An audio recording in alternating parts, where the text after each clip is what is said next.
تم پچھلے کئی دنوں سے بہت پریشان ہو، کوئی پرابلم ہے؟ وسیم نے اس رات امامہ سے پوچھا۔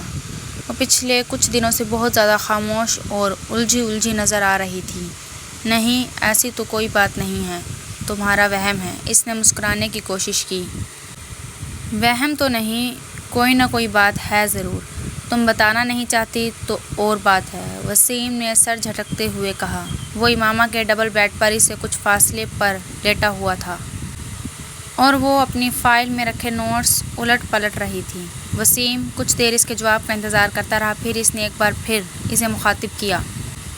میں نے ٹھیک کہا نا، تم بتانا نہیں چاہتی؟ ہاں، میں فی الحال بتانا نہیں چاہتی، امامہ نے گہرا سانس لے کر اعتراف کیا۔ بتا دو، ہو سکتا ہے میں تمہاری مدد کر سکوں۔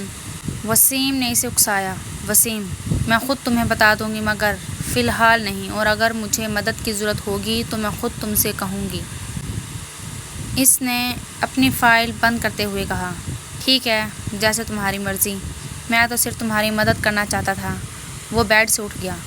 وسیم کا اندازہ بالکل ٹھیک تھا، وہ واقعی جویریہ کے ساتھ اس دن ہونے والے جھگڑے کے بعد سے پریشان تھی۔ اگرچہ جویریہ نے اگلے دن اس سے معذرت کر لی تھی، مگر اس کی الجھن اور اضطراب میں کوئی کمی نہیں آئی تھی۔ جویریہ کی باتوں نے اسے بہت پریشان کر دیا تھا۔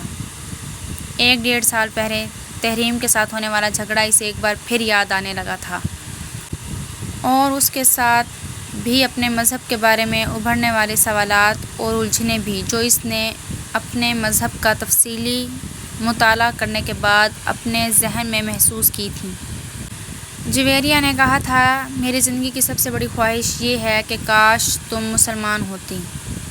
مسلمان ہوتی؟ وہ عجیب سی بے یقینی میں مبتلا ہو گئی تھی۔ کیا میں مسلمان نہیں ہوں؟ کیا میری بہترین دوست بھی مجھے مسلمان نہیں مانتی؟ کیا یہ سب کچھ صرف اس پروپیگنڈا کی وجہ سے ہے جو ہمارے بارے میں کیا جاتا ہے؟